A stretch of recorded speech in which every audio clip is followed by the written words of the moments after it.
Nos encontramos en Lima, en la capital, y nos encontramos con los amigos de Amaya Hermanos. Saludos, Full Ritmo. ¿Cómo está, maestro? ¿Su nombre? Un saludo cariñoso para los amigos de Full Ritmo. Andrés Rivero de Chile, cantante de Amaya Hermanos. Con ¿Ya mucho buen cariño. tiempo acá en el Perú ya? Sí, ya 4 añitos Ah, ya. su madre, ya peruano ya. Claro. ¿El pisco debe sour ser es peruano o chileno? Peruano. Ya. Para Full Ritmo. Maestro, Un saludo para buenas. Full Ritmo, mucho gusto.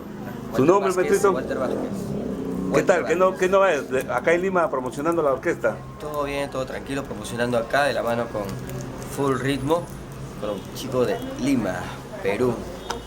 ¿Cómo está, señorita? Bien, gracias. ¿Tu nombre? Mi nombre es Anacé Ramírez. Y un A la saludo famosa muy Anacé Ramírez. especial a los chicos de Full Ritmo.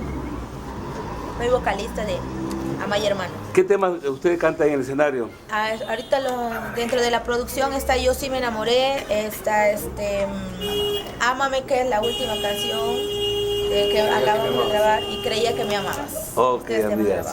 suerte. Gracias. Acá el amigo ya es archiconocido.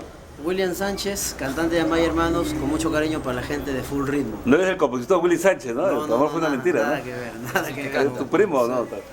Tampoco. Él lo compone, tú lo cantas. Él lo compone y yo los canto. Ok, maestro. Y acá el maestro... Hola, ¿qué tal? ¿Qué tal? Mi nombre es Ronald Cubas, para mi gente linda de Full Ritmo. Aquí estamos en una bonita promoción por la capital Lima. Y bueno, para anunciarles que el 31 estamos en Chiclayo, estamos recibiendo Año Nuevo por allá. El abrazo fuerte y la consideración muy especial para mis amigos de Full Ritmo, de parte de los muchachos de tu orquesta, ¡Amaya! ¡Lucha la Rosa, nos vamos! ¿Cuándo van al sur? Hace tiempo que no van al sur, maestro. El sur no, está que los sí, extraña Bolivia. bastante. Bueno, pronto estaremos Bolivia, saluda a la gente de Bolivia. Juliaca, Puno, Huancavelica. Tacna. Pronto estaremos con toda la gente de Tacna, Bolivia también en enero. En vacaciones estaremos en enero por allá. Y bueno, y el abrazo fuerte para toda la gente sureña.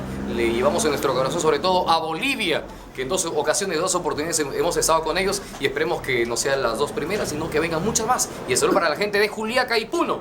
Ok, maestro, y suerte. Gracias. Gracias.